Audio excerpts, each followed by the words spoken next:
Pathian Polin thu thiang lim ilo ngai thang u kan in to khom thu pui Bible chang in nga na amasa bungli chang som le pani ilo chiarang chu wangin o Israel ichunga hetiang hian katiang ichunga hei hi kati dona wangin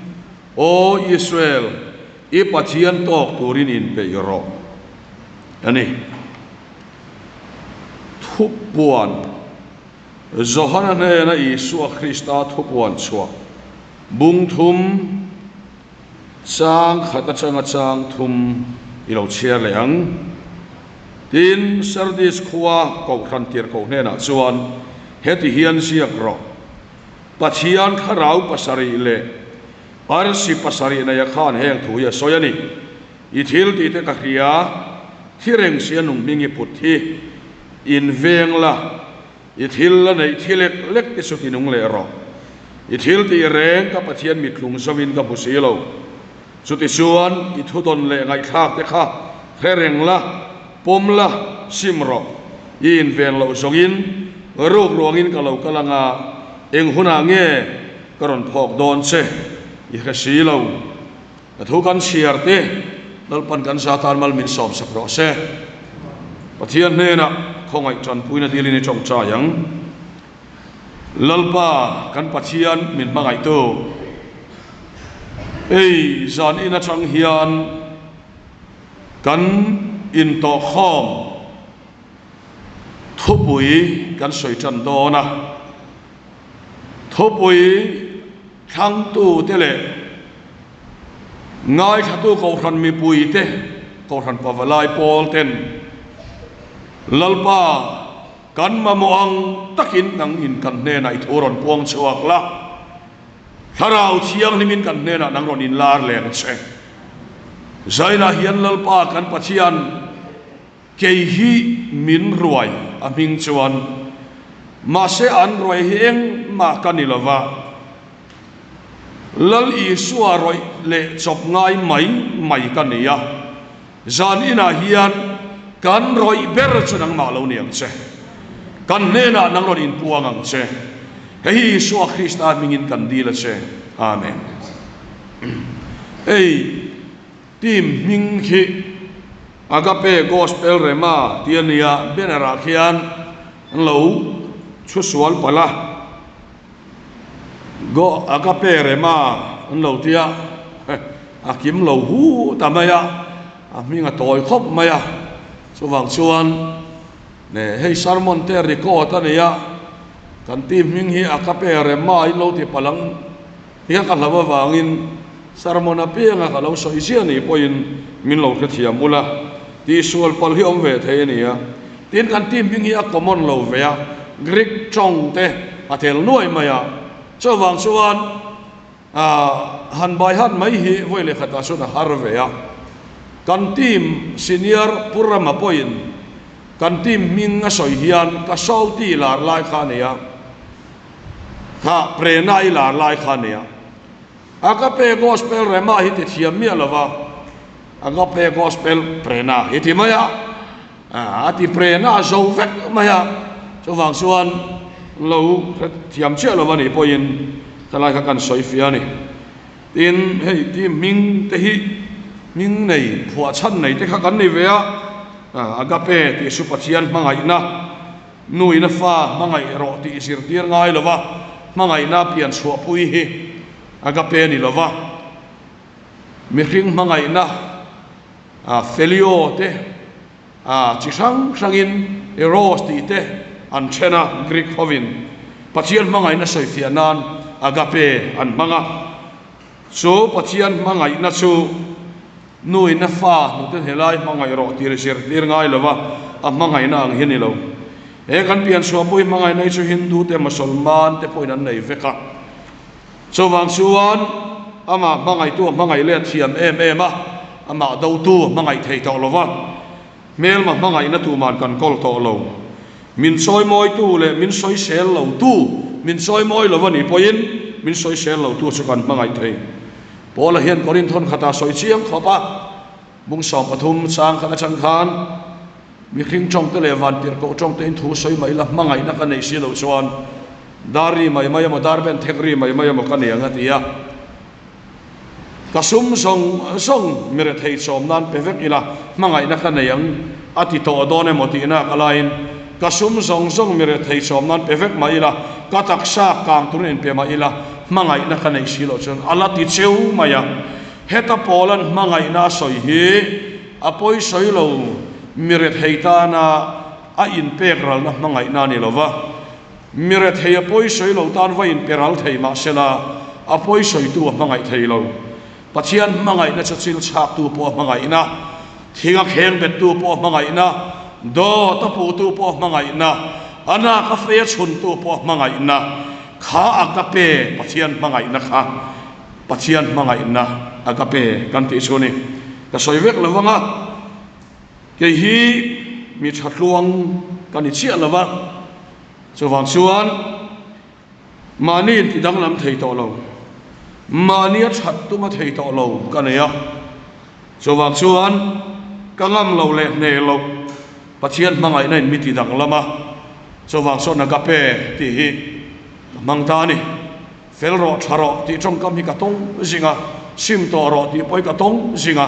sim du em sungin ka sim thei si lawa amaro chu kan ne na lali suwa rin puang ta a mangai na in chu chuan min ti dang lam ta a chawang chuan mania dang lam ni lovin ti dang lam tu na ya dang lam kalong ni ta ni chu sunga ka pe kan ti salania gospel ti chu chan chin tha rema ti chu thu ti sa lo chang pathian thua kha ne ya chu ataka lo khenga kha ani chu wang chuan a toy zon kan soyanga pathian mangai nain ati dang lam tina a e ka nga ya chu wang chuan chu su tim hinga kan han puta ni pathian mangai nain ati dang lam mania in ti dang lam chok hi choin thak le sung sunga pathian in ati dang lam hi chon satuan adayani chu su ne zonina tim hing kha kan soi sokani le kan thupuya kan lu ton to anga ei kan thupui hi pathian tok turin in pe ro tiania ami takin he thupui hi mi zo te si nga chuan ami khwal lo leng ka khia ko lan me chia bial in khom puya te Pavalaya te KGP mirin khom puya te thupuya chuan kan than sin berpol ani karinga poimo na laileng ani chuti rual chuan he thu hi lal i suan alo kan le na second coming kan ti nen hian soipol oi ol tak in ang chia lo ania maro su soipol thei lo chuni mia si lo a bible thutum han ene ro chuan krang nalai om si ania chuwang chuan amaro su kan han soi hian soi kop lo thei lo ni nalai a om boxia in khom pui thupuya te kan soi don pe chuan sermon fo iliania in apoi mo na lai zone asap trong takin han in relate na lai zone om thau ko kha chuwang chuan chu lai chu ne zanina po hian a context kan tia khemi hun lai a soi chan te ani dan te kan soi zoa tin nge kan soi chho sel don he ta lo kan le na lam kan lo hoyani pona top lama te po tin sermon lak lo la ya kan hoyani point kan ti sual tam lo tura ngai bok ila a tho me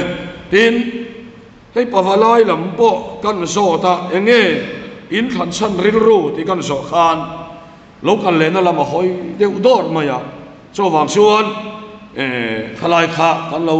a thang tu te than chanang taka kan lo lut kop ani poin lo thir tu ten a soipol a min lo ti ani poin soipol thei na lai po zon po om thomani ti kha kan lo thiam don nia le sani na hian kan thupui so i pathian tok torin in pe ro tiania hei hi masaberin hei hi amasa in asoitum i pathian tok torin in pe ro ti amasa mungli chang som pani ami tak hi chu local le na lam ni lovin pathian ina avau khan na pathian thin urna chongkam mi khingin pathian a chou chuana pathian in a chan let ve na chongkam mani he chuan so tin hei ahun lai chuan amosa hun hi Jeroboam apani na in Israel te a oplai alalai ania heti hun lai hian Zudaram lama chuan lal uzia alal ve thonga te chuan BC zarukle BC za sari somrukle BC za sari somli pariat borvel in kar Jeroboam apani na kanti hemi hun lai a thil thang hiania heti hun lai hian Jeroboam hilal sak takania Israel lam optu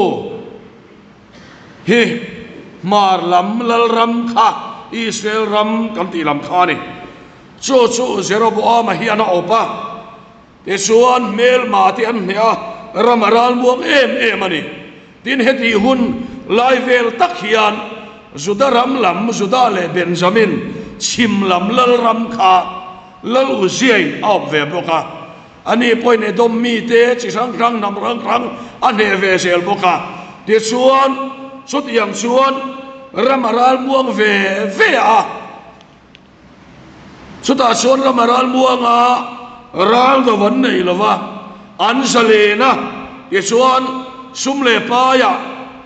an hausa a sutiang anga an hausak na chu an chen le lutuka pathian theingil chak khopina chu an salen na chu an chena chomia wangsot pathian thin urna lo thleng ta a pathian thin una chongkam ani tikha kanil rom sela eng ang tak nge an ram Israel ram sual na hi kam ti suan hei thula takani a om sia chu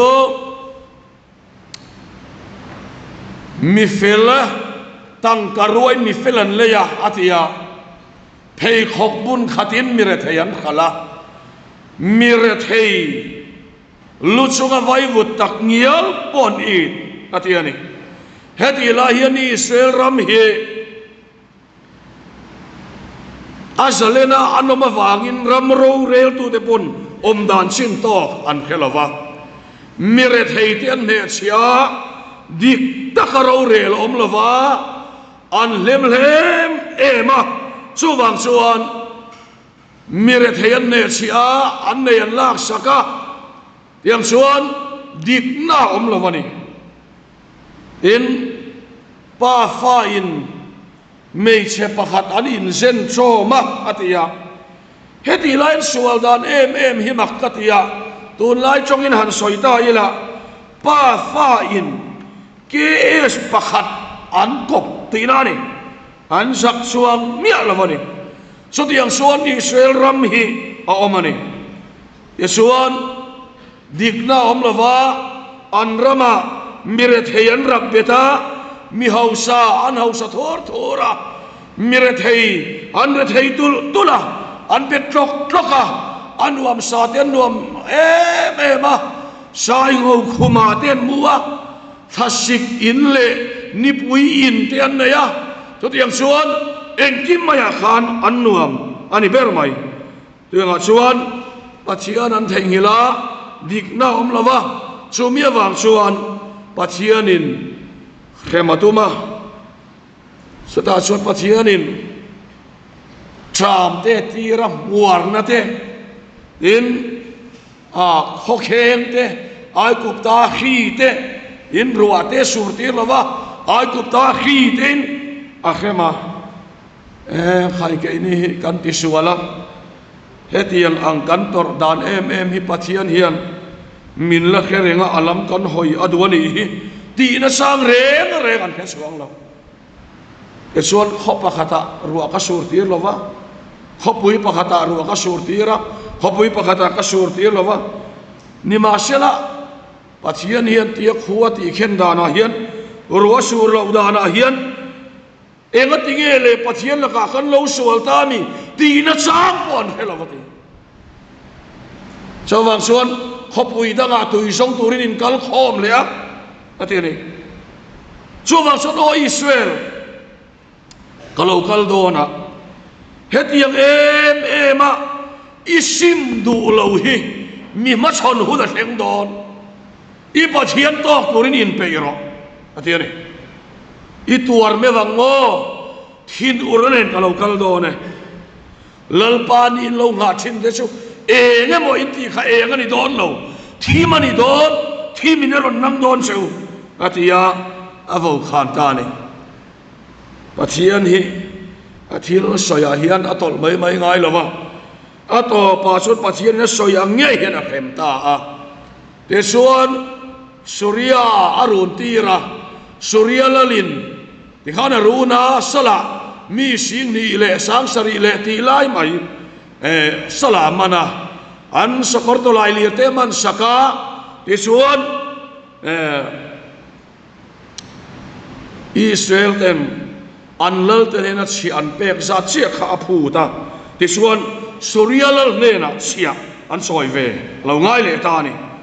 ti suan an ram kha na satakin a khemani ti kan huani hei hi tu nuna po hian kan ngai tua chena poi mo le maya mi zo te hi piang thar lam mi kan ni hei an san chini soi tura tam lu to ka heti la hian amosa bupum pui hi an Israel te sual na bu ti la atam khop ma ta suan soi tur tam ta ka oma heti hun lai po hian ei sa khwanan ngai poi mo a an la ursun ema isuan sunuko gate tempulate kalan thul lova soma pakhat la hi an han pe war hemi hun hi makkati ni thum dana soma pakhat kan la khom se an ho sak dan tu rekatia ke ni hi khat dana kan la ai poi chen su kan la phun zo kan ni su ni thum dana khadan la khom zat mai ni in khom an thul lova pathian bia kan thul lova chok ngei an thul lova en ki ma mai kha sa khuan la ma chuan an fak ema se an nuna khan tak na le dik na tak om lavani chu pathian a huani pathian ni makve thil pe genon pe sa sia chu wang chuan in lo dik lo dewani pon ka ngai da mang cheu ati khan ring deu ani ka ringa en ilam na saboka dot in poisa te ma song i lo lak lui ka ngai mo lo biak in ai ron kala I ilam le thau chuan sulongo kai ron kala o tempul ai ron kala choi ron ngei le thau chuan ka ngai dam ta kam che ati ni hian ke ni ang hian an khetak ani Israel ho hian ama khop mai tempulan kala anin thoya bang lo den soma pakhat ni thum dana an pek abang lo tiang chuan chong hei abang lo ma se pathian lo mom takania hetiang ang thil pani khat an lo lem lea an lo ti dik lo ani poin ngai dam om takani ma se pathian hian adu ber chu tahina chiang ta em mai ne sunagoga kala pathian si bai bu kha pathian ril ru per lo ni haulo ti tahina chiang ani tin na dol le suat so ma pakhat nithum danan la khom hian lalpa alo lungoi haulo tia chiang ani tena don le chuan so an nge an chong cha hian lalpa lo lungoi haulo ti a chiang te ani a thin urna kha an soma pakhat pek te an sunna ko ka kalte khan atire phalo reng reng heti hon la hian pathian thin urna kha chawang suan o Israel i pathian tok turin in peiro heng song song hitima la nangma tak na tak tak pathian china kadu lo song min du lo puina kadu song min du puina om suang lo atian ni chawang suan karon kaldon min ma chon don lo in ringang che atian ni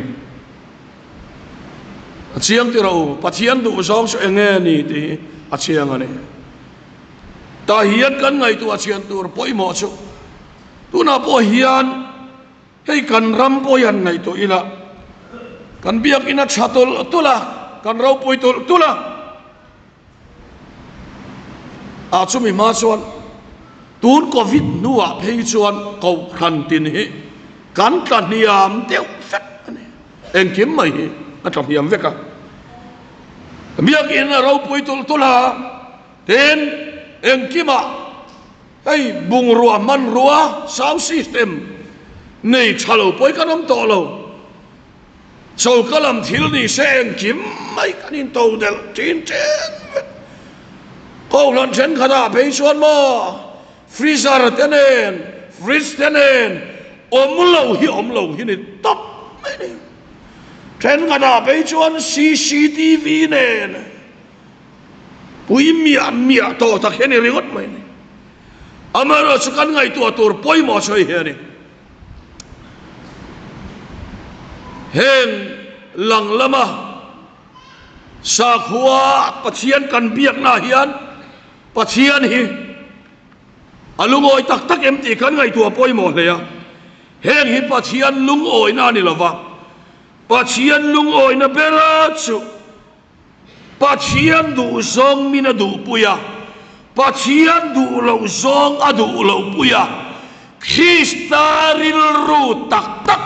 achom na hian mi chunga pathian alungoi chau thin ani ti pathian thui min ko mo ni pathian lungoi na ber hi enge ni ti zanina kan ngai tua apoi mo le chawang chuan ei ka ti thina hian kan tia kan ram hi han ngai tua chiang ma ila corruption kan ti te na sem emani ti po soi ha hi in kan soi bang lo amang an tha khop mai heng song hi enge kan ngai tua tu hi apoi mo hi tam lu tuk maya chung singa chuan zan ina ti hian han soi ta ila dik na le tak na tak tak he min anei lo chuan pathian tharau chiang lim chen chil na tak tak po hi om thei lo eng ang po hian han ti ve ma ila pathian ina min om puina tak tak min chen chil na thamuan na hi om tak tak thei lo wani chawang chuan zan ina hei kan ngai tu atan kan soi masadu ani hei kan rilwa lo om sela tak na emo dik na emo sau lo hisulal pain phut anei lo wani chawang chuan chi rang hian han tlan ma ila sa khuwa kan bela kan in khoma tholom kan thoa amai ro so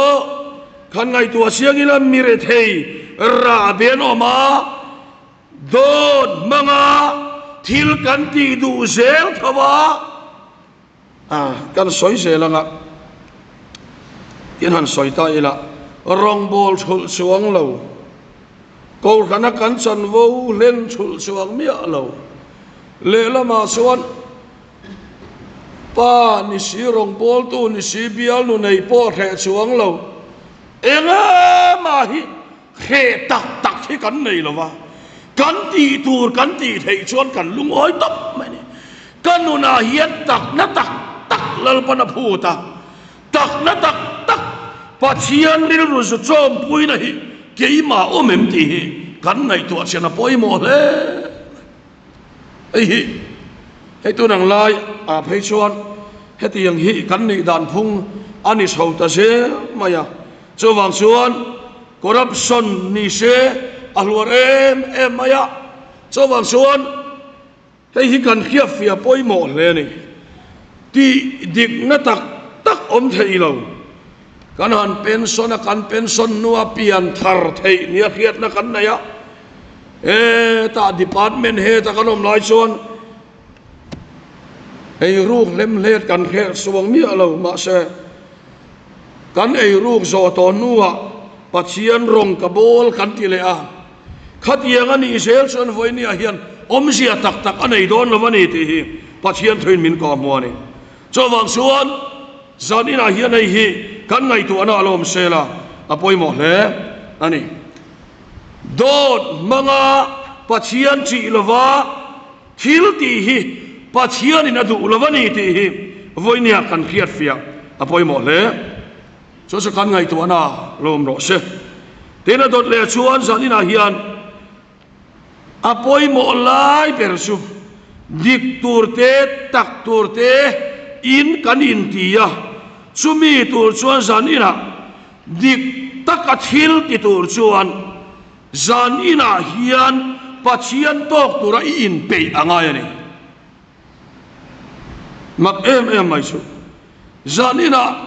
hian thiturami a in pe a chuan adik lo ngam lo re reng hot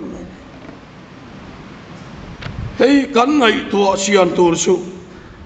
zan ina hian thita ila van ram ka kal don chiangem ti himina ngai tua hei chu zan ina hian kan nuk hi chat ma sela helai in kara bil khothil aizol in kara low accident in low thidor ma ila isua nen ka theng don ti hi min achian phat chuan thil dik lovin atingai lo lalpa fakram lo se thil dik lo atingai lo tin zanina thita ila lim takin pathian ka tok don ti min akhiat chian chuan atha amuang lo ngai bok lo wani so kan ngai to na poimo tu ne kan soi tum po hi atop zan lama kan na soi don thowa lal i so lo kan le po hi kan da nga bok sia a local tur nai to sia kan soya a local mang bok si lova lal i so local le huna in pe kan tum na hian mitam tak sumin bum ve bokin ka kya lal i so local le huna ni lovin zanina hian i thi thei tatane zanina hian pathian to ta la thamuang in nge i tong lunga in ti khalo in ngai tu ala chawang chuan kei chu mi mua ka thaim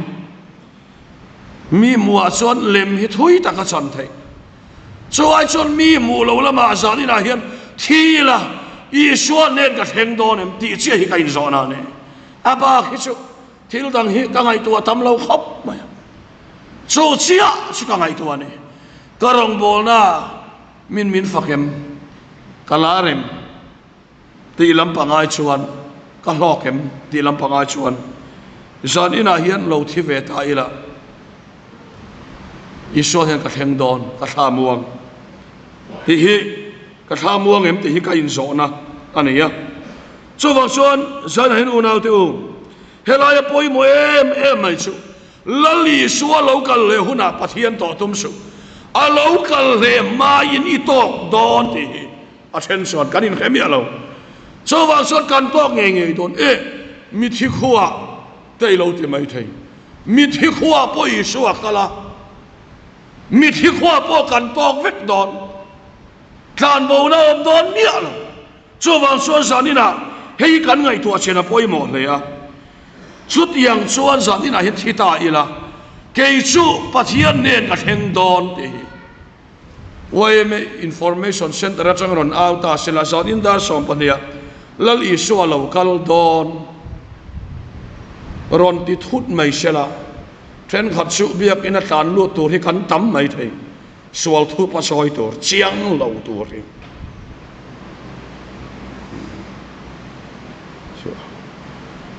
sual thu pha choya biak ina tan lo to hi kan tam yo mai thei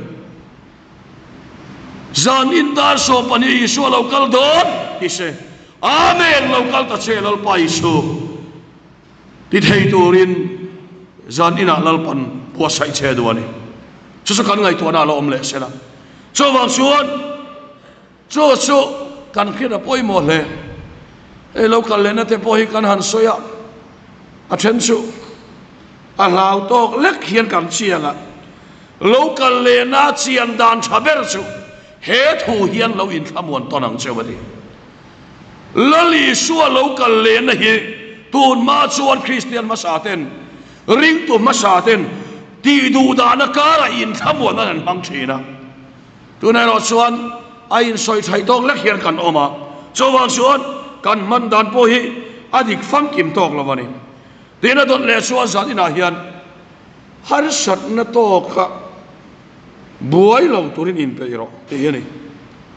pathian enge sai na hian kan ngai tua tur lo ngai tua chiang la hei in pe lo hi om thei khat ma rong bol tu po ni ila ring tu kan nia tuar na kan tok do na har sat na kan tok do na piang thar lo mang an zat mang ang rong bol na po ril rute piang thar lo te ril rut nat ang apia enge mon leka sensitive mai ti tao reng mai vui reng mai in hiểm i vui na tur khop trong kam hi chu i tok nge nge don pathiana lom na le pathian ti lungoi tu ni turin chu tiang alo then huna po ke suwa ni suwa kana ya kalungoi ti turin in pem ti hi sat ina ka zo le du che chu le hi ngai tua chen ngai khop mai alo kan le ma chan tur hi tam sia chu wa sa alo kan le na ka soi ngal fak mai chuan au yom ka ti bok sia hi chu lali suwa lo kan le hi ka hang le la chu ti rual rual chuan chu ai ma chuan alo kan le ma ngai helaya min pek lali suwa Krista hi atok ka ti lutuka hi kan ne ya en kim to nan ka manga chu chuan ka to tur zong zong hi a kheveka soi chiat na har sat na e zon na tlak bal na el rel na i sik na thik na po ka tok don ti ka hria sutiang hona miten ama soni so ka muani anti turin tharau thian min bua sai thin pathian ma ka no se sutiang tur chuan in bua sai ngo phota sutiang mi lo tan chuan e lo kan le nei to nga mani don lo ti zani na ka soilan do chuan e ti hian soi ta ila an na ta ka so tu na po hian corruption po hi alo om chan ka soyanga an nei alung oi lo wangani an nei a eng wange lung oi lo ti chuan i suwa lung oi pui lo mani mai kai su ka boli ka tu soi da ni mol khop mai lali suwa lung oi pui tan chuan thil dang kan ma mo hi tam lo kan ma mo ni mia lo poi mo le chul kan nga san po hi lali suwa kan lung oi pui lo wang mai mai nia lali suwa lung oi pui tak tak tan e ma mo hi tlem rak mai ni le hian an soi le tai la a corruption ngor po hi vuak rem ngo the ni lo kei ma ni so hi pathianin min bua sai poi mo ni ti hi sa ina kan soi duwa tian an soi le tai la so tiang tur chuan pola tes kha chu pathianin nu na pe a lung in atan huna Philippi lung ina atan huna manatan thole Kristan nun na pe a sumian nei ti an khachia chu kei zong eng ang point om mai lungoi zel ka chin to how sam dan ka thiama re thei om dan ka thiama kaile puaril chama om dan thuruk chu ka he chuak to miti chak tu ason eng kima ka ti thayani lung in kha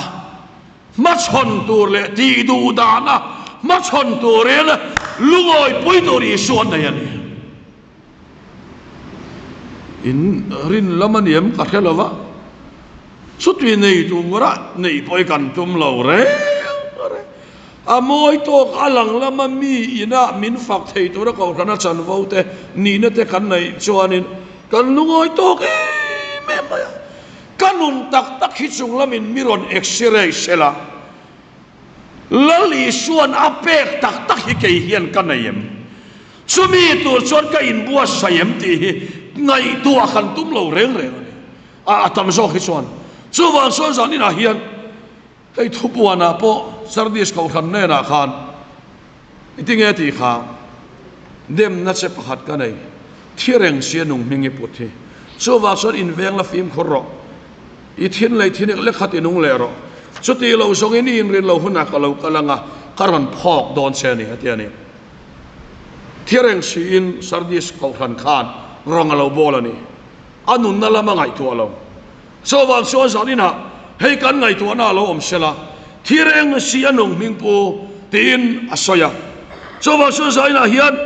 pathian tok tur tak tak hian in pe tur so zanina apoi mo ma sa chu har sak na lo then huna kanu puin khainang hi chu pathian nei tuini kan pa hi chu tlak cham deu po hian dik lovina ti de du lo lali suwa kan nei alom ati tlat alom lali suwa kan nei ato ke aman min khialom ati tlat chin ati pa chu andik lo thei lo so tiang mi chu pathian an lung oi ni le zani na chu kan ngai tu na lom sela hei poi mo le ni hei mizoram chu kan pathian tu soidan hi ka du tok lo na lai zon ka nei chu takin nan he ta local le na ta na in pe tu hian kan hanin ti fa ka ma se kan nun hi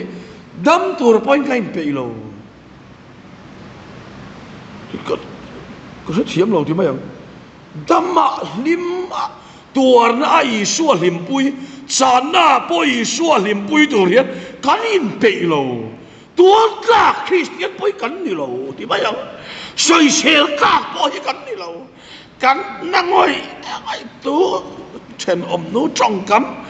na khiam deu kan to suan ka ti lo ma yang ke chol ma yang ke kan ti hal bara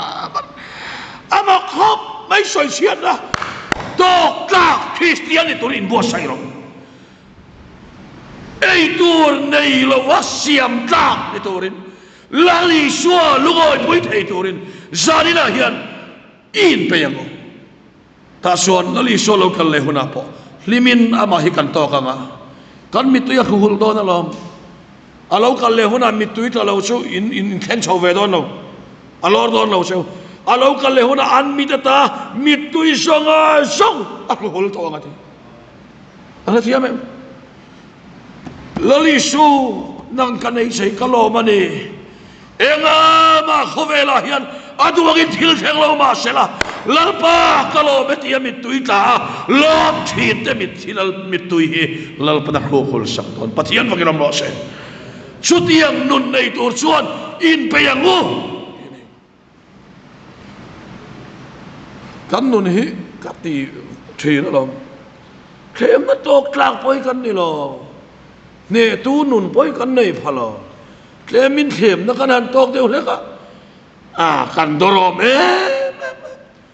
ana ti ma mino zui ve pakhat hi anin la konfi khop ma anun nei lama krista tharau ina thiang limina isu apek lam khangai to lovin ama chak na kha thiraniam chu rong bona hian nulat son toy te pum thum cheng ni man hian min khem khodon lo ati hama min musid wang lam ni mi alovin nupui proxivon edik kut vung deu atopa atluk pui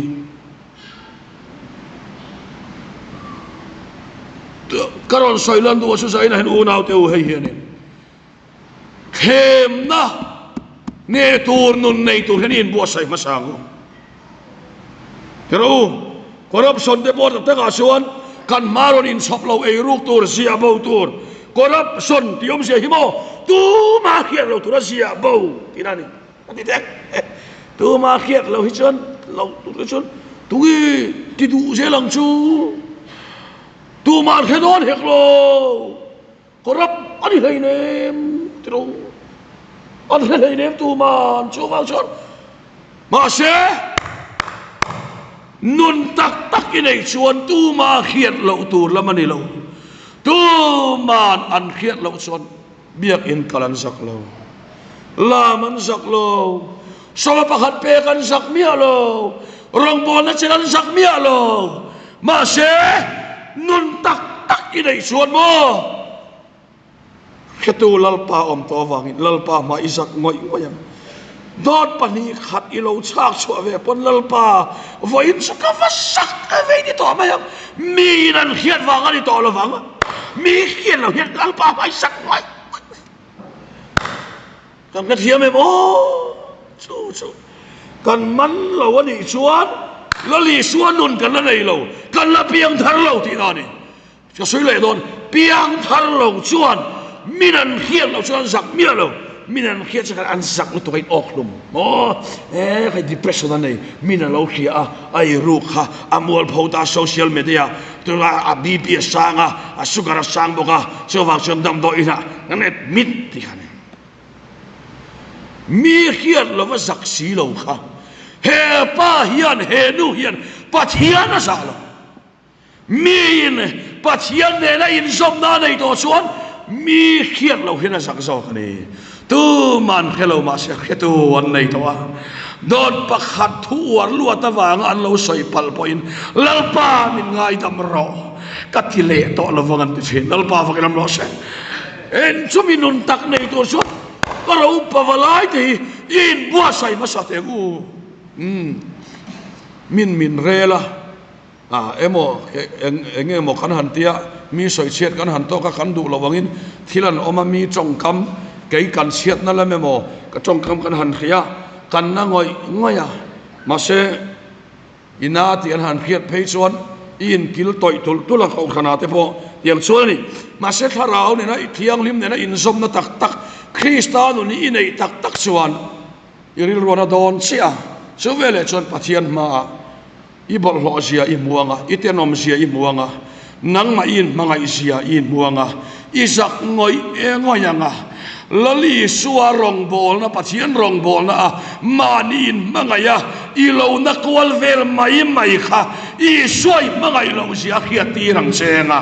mi khiat lo vini sakanga mi khiat lo vini sim dai mayang sim mandai mai chu sa ina hian ane chu wang suanu nau tu apoi mo ber su sa ina hian eng ti khuna nge kan to don kan khelo har sapna thin lung nat ngoi moi na kan to don kan khelo mana zai pol member pakhat thi ain ok luma kan nu hian amak ngot mai a fel te lu ne ti a fel ringot khain ok lum lawang ti bible in siak lai ne a fel mo I suanun takanei lo wani khain ol hum chan chu a thin lung klian no natur kho paril ru na ato eteu depression te tam to ti ro kan nu ni khovel har salutuk ma chon tur hian ti mai hun to lo in ril lo deu hian depression te nei mai don nun tak nei hi hun pathian fakilom lo se thil tak ti hun lem chala hun to lo kha po kha trong moi lo ni lo se la har sat na lian ta ka to ka a thin lung klian nob na to ka a chak nan chin felatuma a chin fel zo in a khasi lo ba har sat na ma kana tlom ngoya anna ngoya a sak ngoya reivak lo zai po la po atel to lo wa a sak ngoya biak ina akala ma se na lutukin amai no hlum tani poi ka tilutuk ma se una du tak zan ina hian ke zong nun nei nan tam takhan nei nan lo kal kani ruk mangsun tu le ti se tu le ti lum tu so da lo kal lo foi una te o kanat na tor na muna hian ka thin lung tlian nop na muna po thole nun tam nei tur a kau te kan ni lal pa fakam lo se sunen ne chon I so kan mok don lali so hi mo alo kal le huna chon alo mu na chaber in pe na chaber chu ama ina nun mi pe I so bokin ni lali so bokin lo bua kam se lali so lo vin kong om lo ke ma hi kong le thudak le nun na sukani keima kalo sa tuba po hian kheng lawanga tia lali sualo muak tu son lali suan nun chang bokin angaya ni suminun suvoi ne hen ke hian kan ei time kan ei tak takim voi ne hen khai sa khuana kan ram ko hani kan lo ursuna ma se har sat le mang ana tok tak turin ani le o tu ma khiat lo wazia bo thei tur kamaron in sopa voi khatsu lon hi min pe vedon ni kan ti teng min pe vedon ni in ti dik katum me lo in ti dik tum oma iso lungoi pui om kan ti le teng in ti dik tum min ti se ti tu ma hian dik tlon tak thei lo wa ti teng min ti se ti tum ngor hi chome chum chuan bank manager in ain khiachian nin ka khia min on phone khan simla marong ka bol lai nia dor lian kan nei lova dor lian lon la turin min tia a u nau nu a kesenin ka dor kok mei ro min tia karon ron che ni tia khai dor kan nei lei nem suti lai chon dor po kan la siam lova dor lian kha kan dor ha te lu to ka dor kan nei lei nem aba kin ka sang lo ama la chon irem tik lo karing reng achu wang chon ni karon ron rem ti lo ring te chu min ron lo win kan pan rem ti lo wang ti hal mai turania kan ti le ya irem ti lo karing achu wang ne karon ron che ti khati lai khan karon soilan do chu nau te u kha ka ma mo lo wani lo ka du lo wani lo ma se khati yang lo po klei thei na isu hi kan ai ani khati yang tel lo po khan lungoi na isu kan ai ani ti minakhiat sian tak suan khami ma chon tur khan anun khabwa sayani ti na ne hei min ti lar va ka tum lo wani pathiani min soi moi chiam po tum suang lo khem na lali suwa van kan lo thei na tura khem na nia mo har sak na nia mo tur na nia mo ma chon thei tur min bo saya tum top hallelujah lal pa fa kan lo sa sulam reng su kan ngai tu lo ania ta ka suan choi moi na kong te kan zo kan tuma atak ta ka suan mi tam tak te hi chu summa rong bol na te hi upgrade ten tuma mo sum ka nga chuan ka ho sanga miza po ka kaya nga ti ringota ni lo isua telovin indian lo thian tu ma choi moi don lo ti kan fia poi mo ne chowa suran moi zo tak lo moi klon tak lo isua chau hi kan moi na ni awangin zani na hian chu isua nun na chu alpa kanun na ani su wang chuan chu tuna hian chumi nei tur chuan chumi ma chon tur chuan min bo sai ro tur na emo har sat na ni emo ka du lo zong thil lo theng engang poi don theng ma sela ka thil lek khatinung le ro lali suwa chau ilungoi pui thin na kha tinung le ro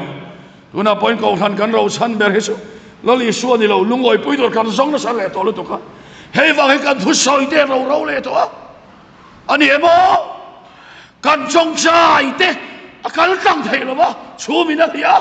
so wang suan unau te o san ina hian enge chan tun ma tharawina min ron som la ya lali suwa chau kalungoi pui na kha ai hluta om lo lalpa keima ti lung le ro ti in zaina hian o khovel khem na emo har sat na ni emo soi chiat na ni emo lali suwa lo thei ria thei thil lu rengina a khem phuk ve thei lo khopa I suwa lu ti turin lalpan bo sai che duani sutiang ang mi ni suan lali suwa lo kal le huna po thin urini mudon lo pachian thin ur mel I mulawanga nang ma lai nat mel I buanga I mi data I mi tui zong aruhul ve thong don ani sawa so zaina unau du tak hetiang tur hian kan nun hi I buat sayang athu kan soite lalpan kan zatan mal somrok se